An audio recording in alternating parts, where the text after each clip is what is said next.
Hello everyone, welcome back to our channel Math Affinity. So last video में हम लोगों ने कार्ल पियर्सन कोएफिशिएंट सॉल्व किया था। So in this video we will start with the Spearman rank correlation coefficient. So what is Spearman rank correlation coefficient, कब use करते हैं हम लोग? सो जब भी कभी हमारा डेटा न्यूमेरिकल नहीं रहेगा, मतलब फॉर एग्जाम्पल हमारा सेल्स कैसे न्यूमेरिकल है, वो कैसे भी कितना भी बढ़ सकता है, कितना भी कम हो सकता है। सो तब हम लोग कार्ल पियर्सन यूज कर सकते हैं। बट व्हाट इफ हमारा डेटा एक बाउंडेड है, for example marks in exam, वो हमेशा 1 to 100 के बीच में ही रहेंगे, 100 के ऊपर तो कभी जाएंगे ही नहीं, और पॉइंट में भी नहीं आएगा हमारे मार्क्स कभी, right? So in that case हम लोग स्पीयरमैन रैंक कोरिलेशन यूज कर सकते हैं। सो इसमें होता क्या है, इसमें हमें दो वेरिएबल्स दे देंगे, हमें सिर्फ दोनों वेरिएबल को आइदर असेंडिंग या फिर डिसेंडिंग रैंक देना है, and then we have to calculate D. The formula for D is R1 minus R2. It's very easy. So we will see how to solve these examples, okay? So let's start with the examples. Okay, so हमें यहाँ पे rank correlation coefficient calculate करना है। So data दिया हुआ है x and y. So these are the variables. x and y are the variables. और इसके सब ये ऑब्जर्वेशंस वैल्यू है। So हमें क्या करना है, बेसिकली पहले R1 will be the rank of x and R2 will be the rank of y. You can take vice versa as well. Okay, now हम लोग को x को एंड y को असेंडिंग ऑर्डर में रैंक देना है। मतलब let's say for example in x which is the least number it's 37, so we will give rank as a 1. Then after 36 is 40, so we will assign second rank to 40. देन इसके बाद 40 के बाद कौन है, 51, so that will be third, like that and so on. So ऐसे हम लोग x को एंड y को दोनों को रैंक देंगे, and using those ranks we will calculate the d, फिर d स्क्वायर आएगा, एंड लास्ट में जो फॉर्मूले में दिया था मैंने r इज इक्वल टू ये वाला, r is equal to 1 minus summation 6 into D square divided by n into N square minus 1. ये वाला फॉर्मूला यूज करके हम लोग उसका आंसर कैलकुलेट करते हैं. चलो let's start. Okay, so now these are the values they have given us. तो हम लोग को अभी ये स्टार्ट करना है. सो मैंने क्या बोला था, we will assign the ranks to x and y. So R1 will be for x and R2 will be for y. So first देखेंगे, सबसे पहले 50 x में देखोगे सबसे छोटा वैल्यू कौन सा है. सबसे छोटा वैल्यू था 37. सो हम लोग 37 को 1 रैंक दे देंगे. उसके बाद था 40, then we will give 40 to second rank. फिर इसके बाद 40 के बाद क्या कौन सा नंबर था, 51, सो उसको हम लोग 3 नंबर देंगे. देन 51 के बाद 54 विल बी 4. देन 50 के बाद कौन था 56, सो इट विल बी 5. 56 के बाद था 60, it will be 6. Then 65 7 and 70 will be 8. समझा? नाउ R2 में भी असेंडिंग ही देना है. अगर आप R1 को असेंडिंग ऑर्डर दे रहे हो तो R2 को भी असेंडिंग ही देना है. मतलब अगर x को आप असेंडिंग ऑर्डर से रैंक असाइन कर रहे हो तो y को भी असेंडिंग से ही करना है. या तो दोनों असेंडिंग करो या फिर दोनों डिसेंडिंग करो. ठीक है. नेक्स्ट R2 के लिए क्या हम लोग करेंगे, y का रैंकिंग. so, इसमें सबसे छोटा कौन था 38, सो इट विल बी 1. देन 38 के बाद था 42, it will be 2. After 42 it will be 47, so third. Then 47 के बाद 48 will be 4. Then 50 will be 5. 51 will be 6. 53 will be 7 and 55 will be 8. So these are the rankings. फिर अगर ये rank हो रहा है तो D का क्या फॉर्मूला था, D is equal to R1 minus R2.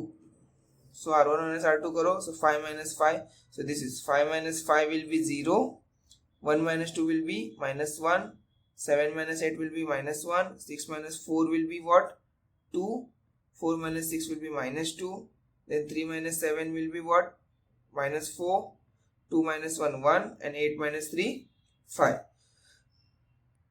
Okay, now next will be D square.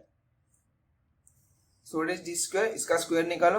0 का स्क्वायर 0, -1 का 1, -1 का 1, 2 का स्क्वायर 4, -2 का स्क्वायर 4, -4 का स्क्वायर 16, एंड देन 1 का स्क्वायर 1 एंड 5 का स्क्वायर 25. ठीक है. सो फॉर्मूला में क्या चाहिए था, हमें सिर्फ डी स्क्वायर चाहिए था, राइट। सो डी स्क्वायर का टोटल निकालना पड़ेगा हमें। डी स्क्वायर का टोटल क्या आएगा, देखो 1 2 6 10 26 27 52। So total will be 52।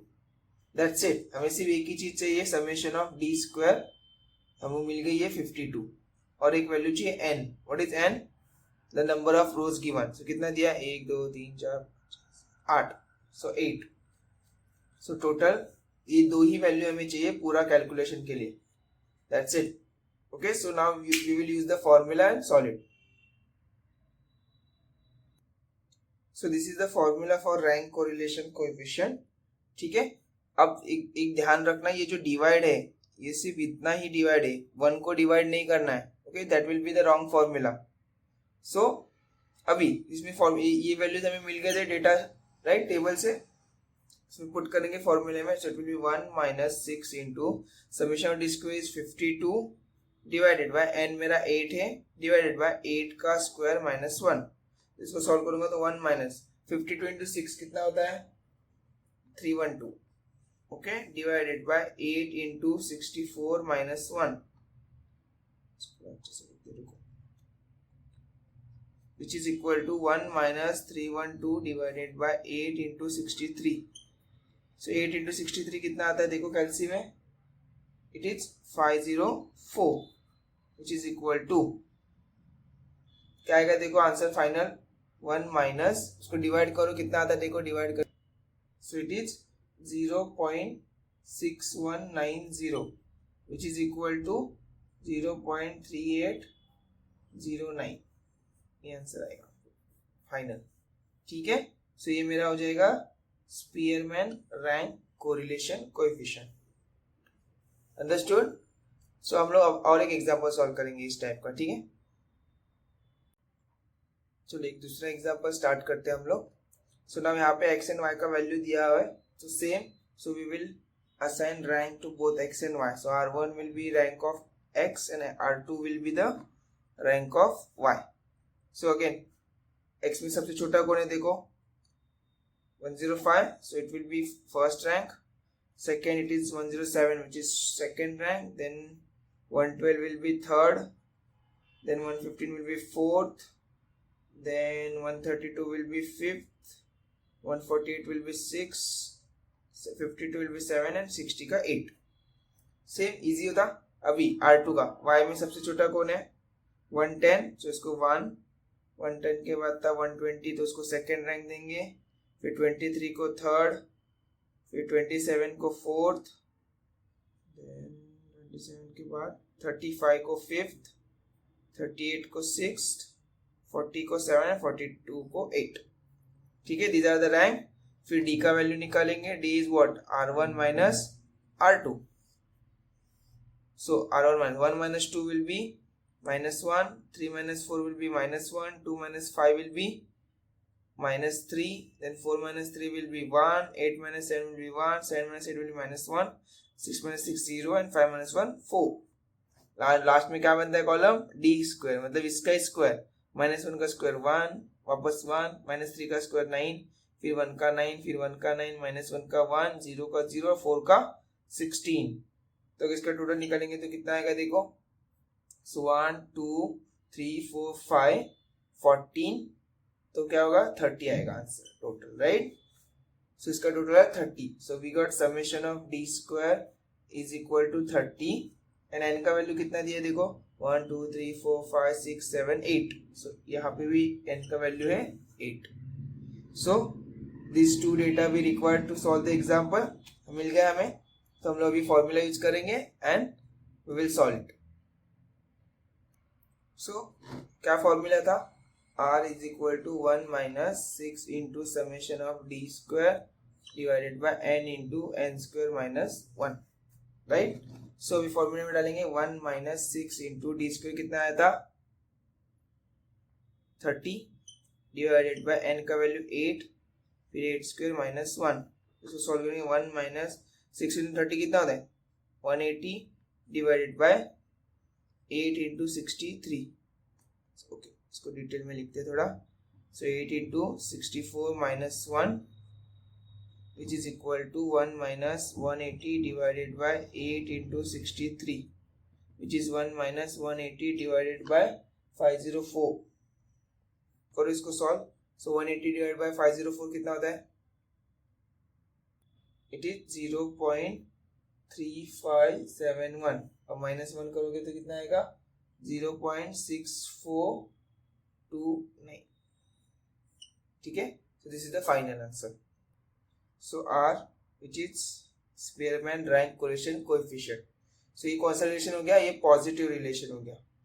So X and Y are positively correlated. Understood? So this is Spearman rank correlation coefficient. Okay, so in next video we will start with the regression, linear regression. So stay tuned guys. Thank you so much.